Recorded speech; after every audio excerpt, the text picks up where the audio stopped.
الحمد لله نحمده ونستعينه ونستغفره ونؤمن به ونتوكل عليه ونعوذ بالله من شرور أنفسنا ومن سيئات أعمالنا من يهده الله فلا مضل له ومن يضلل فلا هادي له وأشهد أن لا إله إلا الله وحده لا شريك له وأشهد أن سيدنا ومولانا محمدا عبده ورسوله صلى الله تعالى عليه وعلى آله وأصحابه وبارك وسلم تسليما كثيرا. أما بعد فأعوذ بالله من الشيطان الرجيم. بسم الله الرحمن الرحيم. كنتم خير أمة أخرجت للناس تأمرون بالمعروف وتنهون عن المنكر.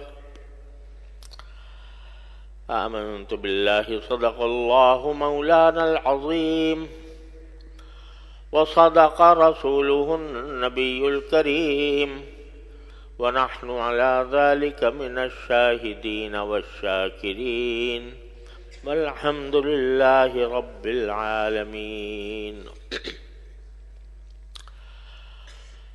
میرے محترم بزرگوں، دوستوں اور بھائیوں، السلام علیکم ورحمۃ اللہ تعالی وبرکاتہ. یہ آیت کریمہ ہے جو میں نے ابھی آپ کے سامنے تلاوت کی. اس میں اللہ تبارک و تعالی نے امت محمدیہ علی صاحبہ الصلاۃ والسلام کی فضیلت، خصوصیت اور اس کا امتیاز بیان فرمایا ہے. امت کا لفظ یہ ہر نبی کی جن لوگوں کی طرف مبعوث ہوتا ہے، کوئی بھی پیغمبر جن لوگوں کی طرف اس کو اللہ تعالیٰ کی طرف سے بھیجا جاتا ہے اسے اس نبی کی امت کہا جاتا ہے. مثلا حضرت موسیٰ علیہ السلام بنی اسرائیل کی طرف بھیجے گئے تو بنی اسرائیل حضرت موسیٰ علیہ السلام کی امت. حضرت عیسیٰ علیہ السلام بھی بنی اسرائیل کی طرف بھیجے گئے، وہ بھی حضرت عیسیٰ علیہ السلام کی امت. لیکن پیچھے انبیاء کرام جو آتے تھے علیہم الصلاۃ والسلام، وہ کسی خاص قوم کے لیے آتے تھے. ایک خاص قوم کی حد تک ان کا پیغام محدود ہوتا تھا. اللہ تعالیٰ نے ہر قوم میں بھیجے ہیں تو کسی ایک قوم میں ایک پیغمبر بھیج دیا، کسی دوسری قوم میں دوسرا پیغمبر بھیج دیا. تو وہ اپنی قوم کی حد تک پیغمبر ہوتے تھے، یعنی انہی کی طرف پیغام لے کر آتے تھے. ان کی ذمہ داری اپنی قوم کی اصلاح کی حد تک محدود تھی. لیکن جب نبی کریم خاتم الانبیاء صلی اللہ علیہ وسلم تشریف لائے تو اللہ تبارک و تعالیٰ نے آپ کے بارے میں یہ اعلان فرما دیا کہ وَمَا أَرْسَلْنَاكَ إِلَّا كَافَّةً لِلنَّاسِ بَشِيرًا وَنَذِيرًا. ہم نے آپ کو جو بھیجا ہے وہ ساری انسانیت کے لیے بھیجا ہے، تمام انسانوں کے لیے. کیا معنی؟ کہ آپ کسی قوم کے ساتھ مخصوص نہیں ہیں. آپ بے شک عرب میں تشریف لائے اور آپ کے بلا واسطہ مخاطب عرب لوگ تھے، لیکن آپ کی رسالت اور نبوت کا پیغام وہ صرف عربوں کی حد تک محدود نہیں بلکہ پوری دنیا کے لیے ہے. اور پوری دنیا کے لیے بھی سارے انسانوں کے لیے، چاہے وہ اس وقت موجود ہیں یا آئندہ آنے والے ہیں، ان سب کے لیے آپ کو ہم نے رسول بنا کر بھیجا ہے، بشیرا و نذیرا۔ لہذا رسول کریم سرورت عالم صلی اللہ علیہ وسلم کی تشریف آوری کے بعد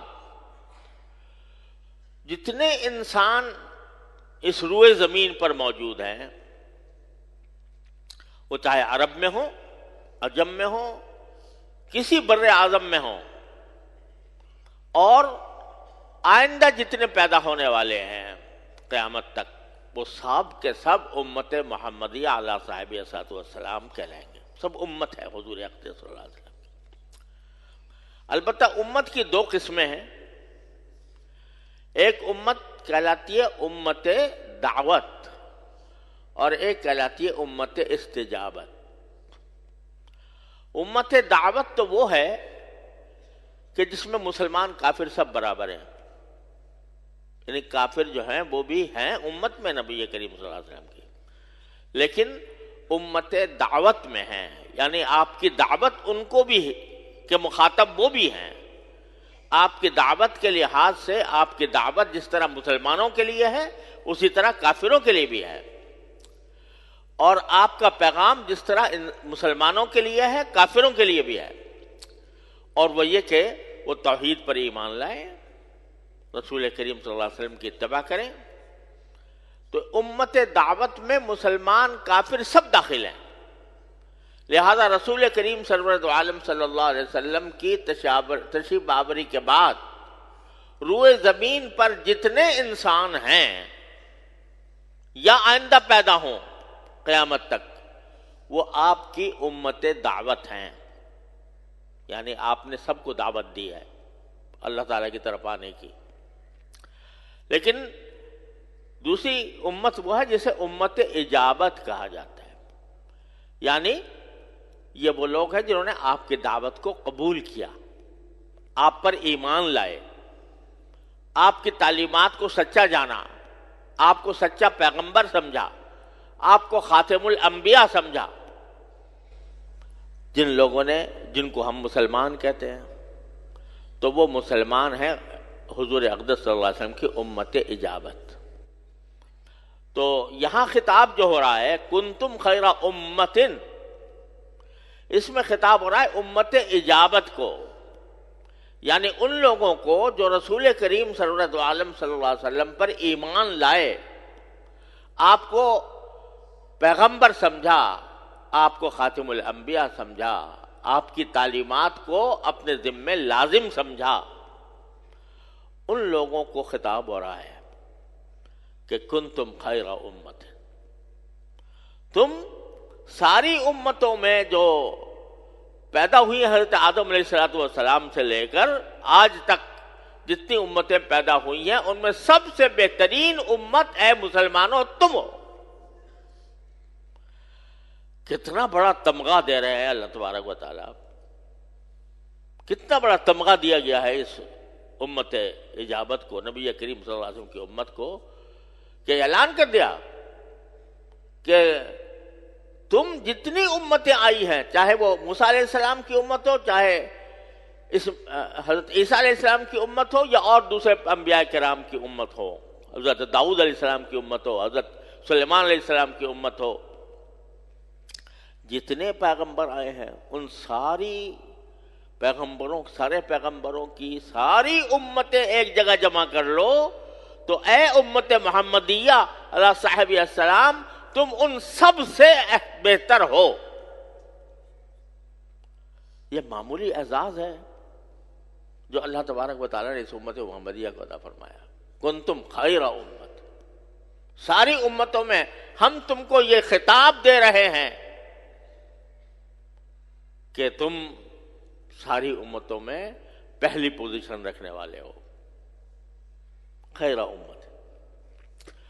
اور وجہ اس کی دو بیان فرمائیں۔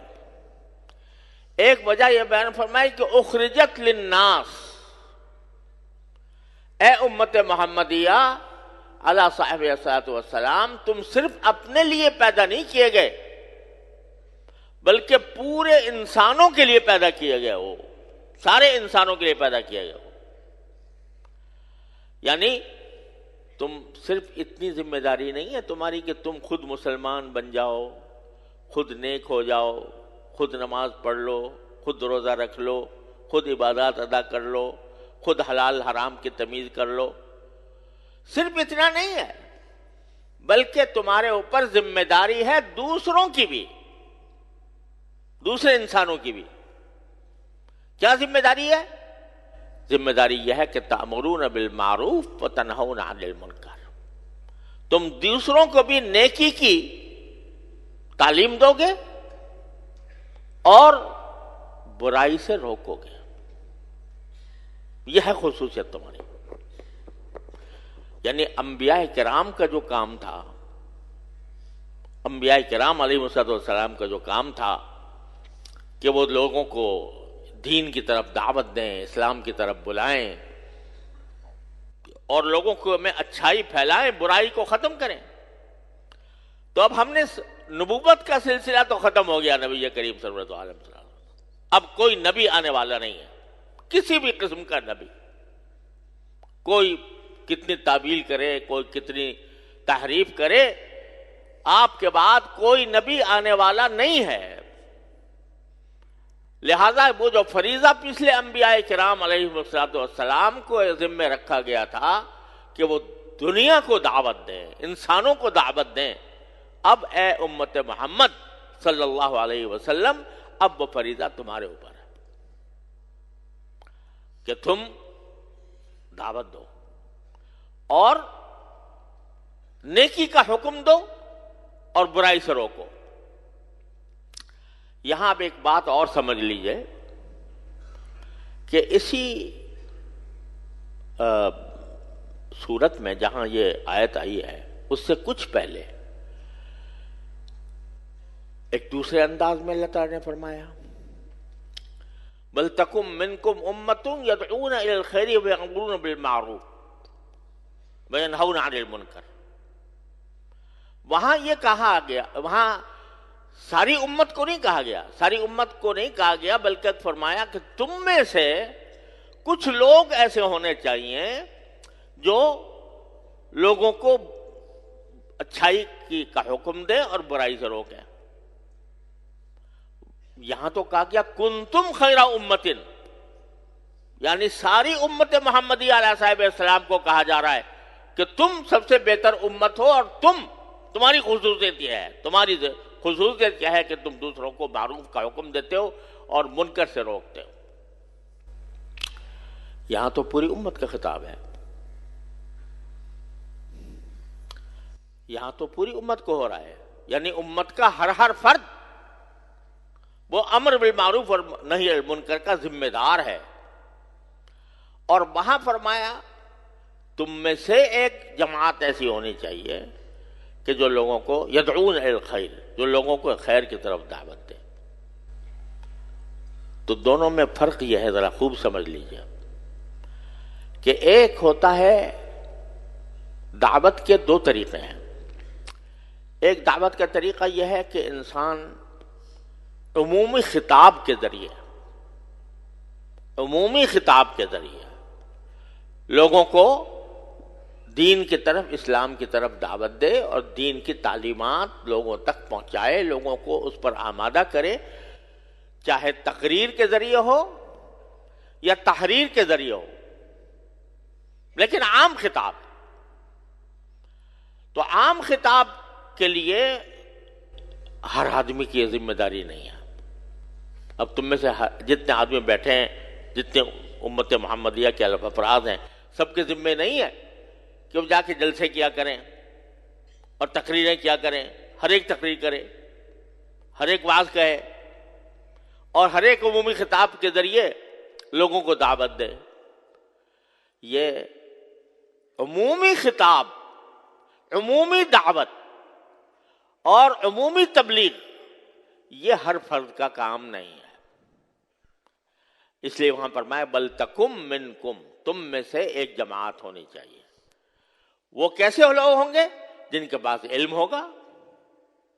کیونکہ اگر ہر انسان کھڑا ہو جائے بات کہنے کے لیے اور کہے کہ جی میں یہ بات کہتا ہوں، اب اس کے پاس علم تو پورا ہے نہیں، اور وہ حلال و حرام کے مسائل کو پوری طرح جانتا نہیں، تو ہو سکتا ہے وہ گڑبڑ شڑبڑ بات کہنا شروع کر دے اور اس کے نتیجے میں لوگوں کو غلط فہمی میں مبتلا ہوں، گمراہی میں مبتلا ہوں۔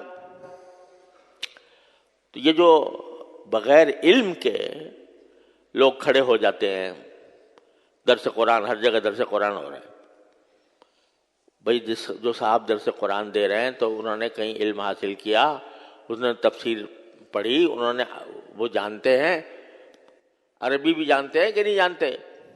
قرآن سارا عربی میں نازل ہوا، اور مفسرین کی تفسیریں پڑھی ہیں کہ نہیں پڑھی ہیں؟ تو یہ درس قرآن یا درس حدیث یا عمومی خطاب، بعض نصیحت، عمومی نصیحت، یہ ہر ایک کا کام نہیں۔ تو وہاں یہ فرمایا بل تکم منکم، تم میں سے کچھ لوگ ہونے چاہیے، امت یدعون الی الخیر، جو خیر کی طرف لوگوں کو دعوت دیں عمومی خطاب کے ذریعے۔ یہ کام ہر ایک کا نہیں ہے، بلکہ ایک جماعت ہونی چاہیے اہل علم کی، اہل تقوی کی، جو لوگوں کو عمومی دعوت دیں۔ لیکن دوسرا کام ہے دعوت عمومی کے بجائے انفرادی دعوت۔ انفرادی دعوت کے معنی یہ ہے کہ بھئی میرا جو حلقہ اثر ہے، اس حلقہ اثر میں میں اپنے سے جو قریب لوگ ہیں ان کو آمادہ کروں کہ بھئی نماز پڑھا کرو، روزہ رکھا کرو، علم حاصل کر لو، اتنا علم حاصل کر لو جس سے تمہیں حلال حرام کا پتہ چل جائے، یہ دعوت دوں۔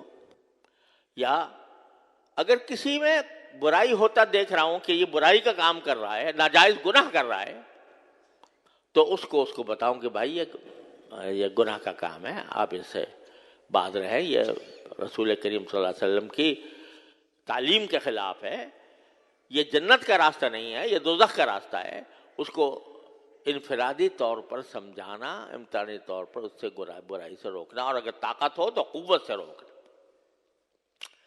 یہ کام جو ہے یہ صرف کسی جماعت کا نہیں ہے، کسی ایک جماعت کا نہیں۔ یہ سمجھو کہ بھئی علماء کا کام ہے، وہی کریں گے، یا تبلیغی جماعت ہے وہی کرے گی، نہیں، یہ ہر فرد کا کام ہے کہ اگر وہ کسی جگہ برائی ہوتے دیکھ رہا ہے تو اس برائی کو روکے، اور اگر وہ دیکھتا ہے کہ لوگ دین پر عمل نہیں کر رہے تو ان کو دین کا پیغام پہنچائے کہ بھئی دین کا حکم یہ ہے۔ اور اس کے بارے میں نبی کریم سرور دو عالم صلی اللہ علیہ وسلم نے ارشاد فرمایا، اسی دعوت کے بارے میں، انفرادی دعوت، اس کے بارے میں فرمایا کہ کلکم راعٍ وکلکم مسئول عن رعیتہ، تم میں سے ہر ایک راعی ہے، نگہباں ہے، اور تم میں سے ہر ایک سے اس کے رعیت کے بارے میں سوال ہوگا۔ یعنی ایک رعیت ہوتی ہے نا بادشاہ کی، حاکم ہے، اس کی رعیت، سارے عوام جو ہیں اس کی رعیت۔ رسول کریم صلی اللہ علیہ وسلم فرماتے ہیں کہ یہ رعیت سارے صرف حکمرانوں کی نہیں ہوتی، تم میں سے ہر ایک کی ہوتی ہے۔ کیا معنی؟ کہ مثلا جو امام ہے، یعنی جو حکمراں ہے، اس حکمراں کی جو اقتدار ہے وہ پورے ملک پر ہے، لہذا اس سے پورے ملک کے بارے میں سوال ہوگا۔ اس کا کام ہے کہ اگر کوئی برائی پیدا ہو رہی ہے معاشرے میں تو اس کو قوت سے روکے، قانون کے زور سے روکے، اپنی سیاسی طاقت کے ذریعے روکے، اور اگر نہیں روکتا تو آخرت میں اس سے باز پرس ہوگی کہ تمہارے دور اقتدار میں یہ خرابیاں ہو رہی تھیں، تم نے کیوں نہیں روکا؟ تو الامام راعٍ وہو مسئول عن رعیتہ، اور فرمایا کہ والرجل راعٍ فی بیتہ، ایک مرد ہے وہ اپنے گھر کا حاکم ہے، گھر کا سردار ہے، گھر کا نگراں ہے، تو اگر اس کے گھر میں دین پر عمل نہیں ہو رہا، اس کے بچے نمازی نہیں بن رہے اور ان میں خرابیاں پیدا ہو رہی ہیں، وہ گناہ کا ارتکاب کر رہے ہیں، تو یہ راعی جو ہے، یہ نگہباں جو ہے، یعنی ہیڈ آف دی فیملی جس کو کہا جاتا ہے، اس سے سوال کیا جائے۔ یہ نہیں ہے کہ ہیڈ آف دی فیملی جو ہے وہ خود تو صف اول میں آ کے نماز پڑھے، 5 وقتوں کی تکبیر اولا اس کی فوت نہ ہو، رمضان کے پورے روزے رکھے، زکوٰۃ بھی دے، سب کچھ دے، لیکن بچے جو ہیں وہ جا رہے ہوں بے دینی کی طرف اور الحاد کے شکار ہو رہے ہوں، ان میں خراب عادتیں پڑ رہی ہوں، وہ نشے کے عادی ہو رہے ہوں، وہ فحاشی کے خوگر ہو رہے ہوں، تو یہ تنہا اس کا صف اول میں نماز پڑھنا کافی نہیں ہے، بلکہ اس کے ذمہ لازم ہے کہ وہ اپنے بچوں کی تعلیم و تربیت کا، دینی تعلیم و تربیت کا انتظام کرے، اور ان کو برائیوں اگر وہ کر رہے ہیں تو برائیوں سے روکے، ان کو جس طرح ہو سکے، ہاتھ سے روک سکتا ہے ہاتھ سے روکے، زبان سے سمجھا کر روک سکتا ہے زبان سے سمجھا کر روکے، جو بھی طریقہ ہو، تو وہ اس کی ذمہ داری ہے۔ اسی لیے قرآن کریم میں فرمایا یا ایھا الذین آمنوا قوا انفسکم واہلیکم نارا، اے ایمان والو اپنے آپ کو بھی جہنم سے بچاؤ اور اپنے گھر والوں کو بھی جہنم سے بچاؤ۔ یعنی تمہاری ذمہ داری صرف اپنے آپ کو جہنم سے بچانے کی نہیں ہے، بلکہ اپنے گھر والوں کو بھی جہنم سے بچانا تمہاری ذمہ داری۔ اپنی پوری کوشش صرف کر دو کہ میرے گھر کے افراد، میری بیوی، میرے بچے، وہ دین کے اوپر کاربند ہو۔ اور یہاں جو اللہ تعالیٰ نے لفظ استعمال کیا وہ یہ ہے کہ اپنے آپ کو بھی بچاؤ، اپنے بچوں کو بھی بچاؤ۔ کاہے سے بچاؤ؟ آگ سے۔ کون سی آگ؟ جہنم کی آگ۔ لیکن یہ لفظ استعمال کر کے اشارہ اس طرف کر دیا کہ بعض اوقات لوگوں کے دل میں خیال ہوتا ہے کہ بھئی ہم نے تو اپنی اولاد کو سمجھایا بہت، لیکن نہیں مانتی، ہم نے اس کو پیمائش کی، وہ کوشش کی، اس کو تعلیم بھی دینے کی کوشش کی، تربیت بھی کرنے کی کوشش کی، مانتی نہیں، ہم کیا کریں؟ نوح علیہ السلام کا بیٹا بھی تو گمراہ ہو گیا تھا، تو اس واسطے ہم نے تو اپنی طرف سے سمجھانے کی پوری کوشش کر لی۔ قرآن کہتا ہے کہ تم اپنے گھر والوں کو آگ سے بچاؤ۔ کیا معنی کہ فرض کرو ایک جگہ آگ بھڑک رہی ہے اور تمہارا ایک بچہ ہے نادان، وہ اس آگ کی طرف بڑھ رہا ہے، آگ اس کو اچھی نظر آ رہی ہے، خوبصورت نظر آ رہی ہے، اس آگ کی طرف بڑھ رہا ہے، تو کیا صرف زبانی فہمائش پر اکتفا کر لو گے کہ بیٹا نہیں آگ ہے اس میں پاس مت جانا؟ وہ اگر نہ مانے تو آپ چین سے بیٹھے رہو گے کہ ہم نے تو سمجھا دیا بھائی یہ جانے، اس کا کام جانے، اور اس واسطے وہ آگ میں اگر چلا جائے تو آپ یہ کہہ کر بری ہو جائیں کہ میں تو سمجھا دیا تھا اس کو کہ بیٹا یہ آگ ہے، اس میں جل جاؤ گے اندر جانے سے۔ اگر تم صحیح معنی میں باپ ہو تو تمہاری زندگی حرام ہو جائے گی جب تک کہ اس کو گود میں اٹھا کر وہاں سے بچانا لو آگ سے۔ تو محض زبانی فہمائش پر یہ سمجھنا کہ میری ذمہ داری پوری ہو گئی، یہ بڑی دھوکے کی بات ہے۔ جس طرح اپنے چھوٹے بچے کو تم آگ سے بچاتے ہو کہ اپنی ساری توانائیاں خرچ کر دیتے ہو اور تمہیں چین نہیں آتا جب تک یہ بچہ آگ سے نہ ہٹ جائے، اس طرح تمہیں چاہیے کہ اگر تمہارا بیٹا، تمہاری اولاد وہ غلط راستے پر جا رہی ہے تو اس غلط راستے سے اس کو بچانے کے لیے تمہارے دل میں ایک تڑپ ہونی چاہیے، ایک بے چینی پیدا ہونی چاہیے۔ اس تڑپ اور بے چینی کے ساتھ تب تم اس کو جتنا ہو سکو گے خوشامد سے، درآمد سے، سختی سے، نرمی سے، جتنے طریقے ہو سکتے ہیں اس کو صحیح پر وہ اگر تم اختیار کرو گے تب ذمہ داری تمہاری پوری ہوگی. لیکن محض یہ کہہ دو، اول تو کہتے ہی نہیں، بھائی جا رہا ہے، یہ زمانہ ہی ایسا ہے، کیا کریں بھائی، سارے زمانے کا جو دستور ہے ویسے ہی ہمارا بیٹا بھی کر رہا ہے، ویسے ہی ہمارے بچے بھی کر رہے ہیں، کوئی فکر ہی نہیں ہے. اور اگر بالفرض فکر ہے تو ایک آدھ مرتبہ سمجھا دیا، بس فارغ ہو گئے. یہ کام نہیں ہے. قوا انفسکم واہلیکم نارا، اپنے آپ کو بھی جہنم سے بچاؤ، اپنے اہل و عیال کو بھی جہنم سے بچاؤ. تو یہ ہے کہ انسان اپنے گھر میں راعی ہوتا ہے، نگہباں ہوتا ہے، وہ حاکم ہوتا ہے، حاکم کا ہوتا ہے. اور فرمایا والمرأۃ راعیۃ فی بیت زوجہا، عورت جو ہے وہ اپنے شوہر کے گھر میں نگراں ہے. یعنی جب شوہر تو چلا جاتا ہے کام پہ اور گھر کا سارا کام خواتین کرتی ہیں، تو وہ خواتین جو ہیں وہ بھی نگراں ہیں. کاہے کی نگراں ہیں؟ کہ ان کے گھر میں کوئی ناجائز کام نہ ہو، ان کے گھر میں کوئی کسی گناہ کا ارتکاب نہ ہو. وہ شوہر کے مال کی بھی حفاظت کریں اور خود اپنی بھی حفاظت کریں، اور اپنے گھر کے اندر کسی گناہ کو برداشت نہ کریں. وہی مسئولۃ عن رعیتہا، چونکہ عورت کا گھر اس کا دائرہ اقتدار ہے، لہذا آخرت میں اس سے سوال ہوگا کہ تم نے اپنے اس گھر کی حفاظت اور اس گھر کو گناہوں سے بچانے کے لیے کیا کیا. یہ مسئولۃ عن رعیتہا.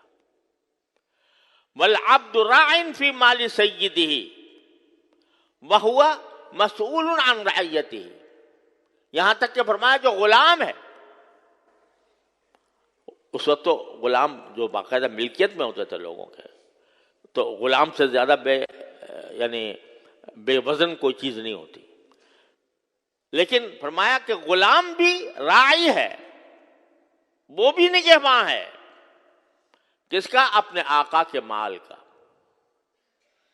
اب یہ اللہ کا شکر ہے، اب غلام تو رہے نہیں، غلام تو ہے نہیں، لیکن نوکر ہوتے ہیں، ملازم ہوتے ہیں. تو جو نوکر اور ملازم ہیں وہ بھی نگراں ہیں، جس کے ہاں کام کر رہے ہیں اس کے مال کے نگراں ہیں. وَهُوَ مَسْئُولٌ عَنْ رَعِيَّتِهِ. اور اس سے بھی آخرت میں سوال ہوگا کہ جس کے ہاں تم کام کر رہے تھے یا جس کے دفتر میں کام کر رہے تھے، اس کے مقاصد کو پورا کرنے کے لیے اور اس کو برائی سے بچانے کے لیے تم نے کیا کیا. تو یہ انفرادی ذمہ داری ہے.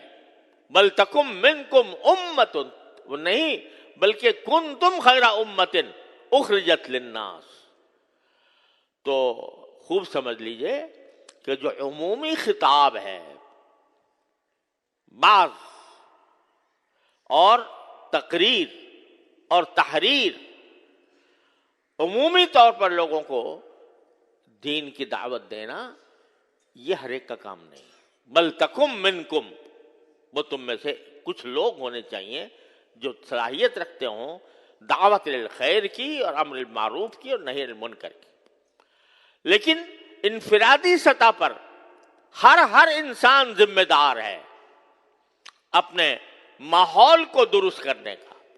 آج ہم پر جو بلا مسلط ہے، جو معاشرہ خراب ہو چکا ہے اور دین سے دور جا چکا ہے، اس کی ایک بہت بڑی وجہ یہ ہے کہ ہم نے اپنی یہ انفرادی ذمہ داری چھوڑ دی ہے.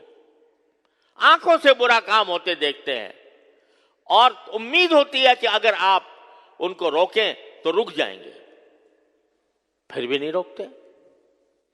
اگر خاندان کا سربراہ جو ہے، وہ جو ہمارے تقریبات میں جو منکرات ہوتے ہیں، گناہ ہوتے ہیں، اگر سربراہ خاندان یہ کہہ دے کہ میں شریک نہیں ہوں گا اگر تمہارے ہاں یہ مخلوط اجتماع ہوگا مردوں اور عورتوں کا، عورتیں بن سنور کے آئیں گی اور مردوں کے ساتھ بیٹھیں گی، میں نہیں شریک ہوں گا، دیکھو پھر کیا ہوتا ہے۔